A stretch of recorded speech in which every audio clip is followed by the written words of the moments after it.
What's good, YouTube, and welcome to another segment of Sports Theory. The topic today is whether the Cleveland Cavaliers can get back on top due to acquiring the number one overall pick.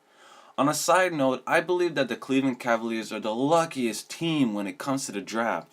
Ever since they have been in the NBA, they have had picks that were in the top 10 and 9 picks that were in the top 5 of the lottery. 2014, they get the number one overall pick again. So now they have had 10 picks in the top 5 in the lottery. For anyone who's listening to this video, you might as well create a top 10 of the Cleveland Cavaliers picks in the top 5 in a draft. It's just staggering and blows my mind. God is pretty much telling the Cleveland Cavaliers that they still have a shot. In the 2014 draft, the top 3 players are Andrew Wiggins, Jabari Parker, and Joel Embiid. I swear to God, if the Cleveland Cavaliers pick another Anthony Bennett, I'm done watching the Cleveland basketball for the rest of my life. They cannot screw this up. The top 3 players of the draft are available and they can choose any of these guys. Besides me just ranting along, the question is, which player do they choose?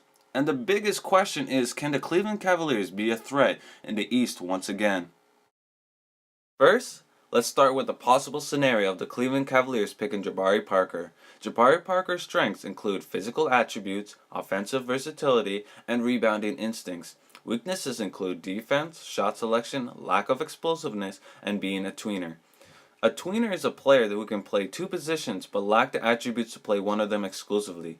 Jabari Parker is bigger than regular small forwards and quicker than power forwards. However, he cannot deal with small forward's quickness and power forward's strength down in the low post. Worst case scenario is that during the regular season, the big 3 that consists of Kyrie Irving, Dion Waiters, and Jabari Parker would struggle because they wouldn't blend together as an offensive unit, and ball movement would be limited. Pretty much on the court, we may witness the 3 looking at each other like, is it your turn to score or my turn? Best case scenario is that the team has 3 players that can score. Put Dion Waiters as the 6th man. That way, Kyrie and Jabari can have more chances to score, and when they sit on the bench, Dion Waiters is the offensive energy off the bench to make an impact immediately. They would be the Eastern Conference own remix version of the previous Big 3 of OKC that consisted of Kevin Durant, Russell Westbrook, and James Harden. Another possibility is that the Cleveland Cavaliers choose Andrew Wiggins. Andrew Wiggins' strengths include having the physical tools of a prototypical small forward, slashing potential, shooting ability, defense, and upside. Weaknesses include creating offense, finishing ability, shooting consistency, and having the mentality in terms of having the killer instinct and believing that he's the go-to guy like Jabari Parker. Worst case scenario for Andrew Wiggins is when his mentality affects him to the point where he becomes the next Wesley Johnson. Wesley Johnson coming into the draft, his strengths were shooting ability, athleticism, length, etc. His weaknesses include creating offense, finishing ability, and his mentality. It's just staggering how similar these 2 guys' attributes are. I left links on the top 3 draft prospects and Wesley Johnson.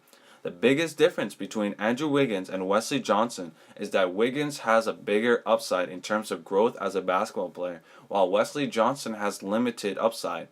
Just remember, the odds of Andrew Wiggins becoming like Wesley Johnson is very, very low. Best case scenario is similar to Jabari. However, the Cleveland Cavaliers could use him as a slasher, cutter, spot up 3, catch and shoot, but no isolations because Wiggins is not as great as Parker in that category. The last obvious pick out of the 2014 draft among the top 3 is Joel Embiid.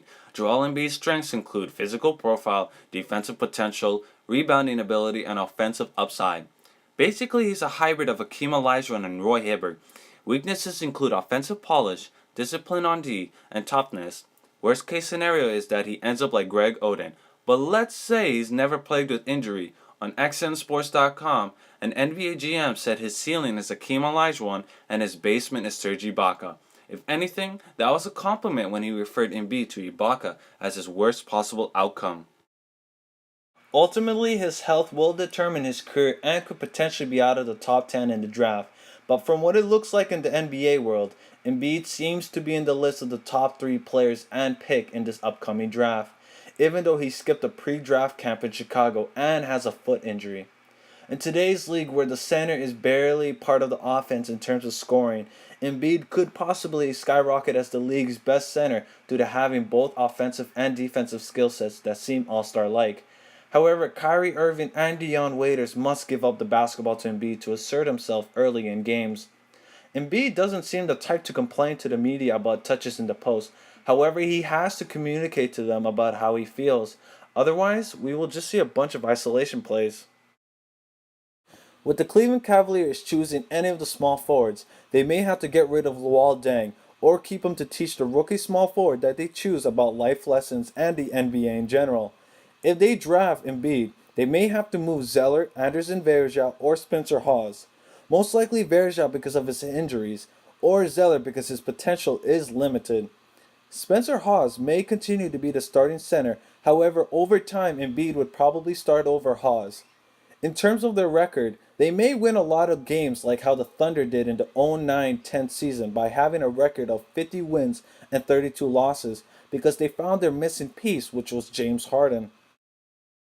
However, Scott Brooks at least had last season to get used to his team and vice versa. In the 08-09 season, the Thunder were 23-59. They struggled at first, but once they got used to each other, they made the playoffs the next season. Similar situation in Cleveland. They don't have a coach right now that has at least a year of experience with this team. So when they draft one of the three top picks and get a new coach, they will most likely struggle in the upcoming season. However, in the 2015 and 16 season, they may be like the 09-10 Thunder and get to the playoffs. But guys, it's just a sports theory. Hit that like button, subscribe for more content, leave a comment down below to spark a conversation, and thank you guys for watching.